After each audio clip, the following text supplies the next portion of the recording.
Parshas Terumah, the Torah lists all the generous gifts which Am Yisrael gave towards the Mishkan.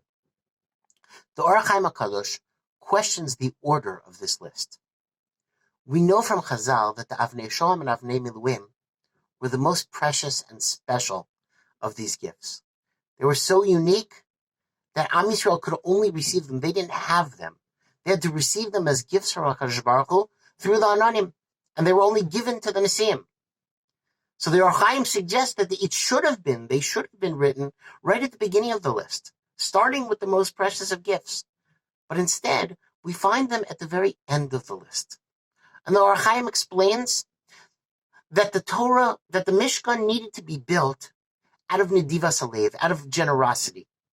And you can't compare the generosity of something and the meaningfulness of the generosity of gifts which are given, which you worked hard for, like the Zahav and the Kesef and the Choshet, which you had to accumulate and you had to find, as opposed to the Avnei Shoam and Avnei Miluim, which, as beautiful as they were, but they were received as gifts.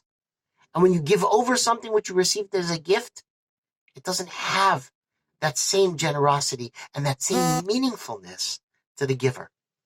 We're all involved in Avodas HaKodesh. And as we know, everything which we're doing, it comes out of a Nedivas Halev.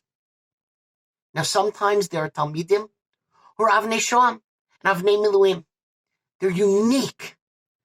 They're unique and rare.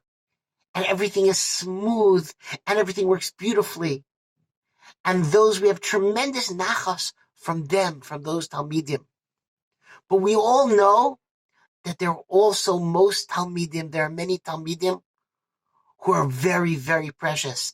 But they're like Zahav and Kesef and Nechoshes, which you have to work hard for.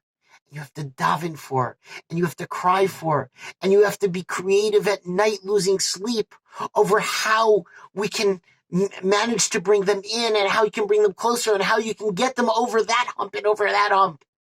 And it's in those cases where we bump into those challenges that instead of feeling frustration, it's in those situations that we feel our Nedivas Halev and our Sipuk Nefesh and our Avodas HaKodesh even more. And when we're able to bring them to a point of graduation and Hatzlacha and a wedding, that is the full Sipuk of Nedivas Halev. Good Shabbos.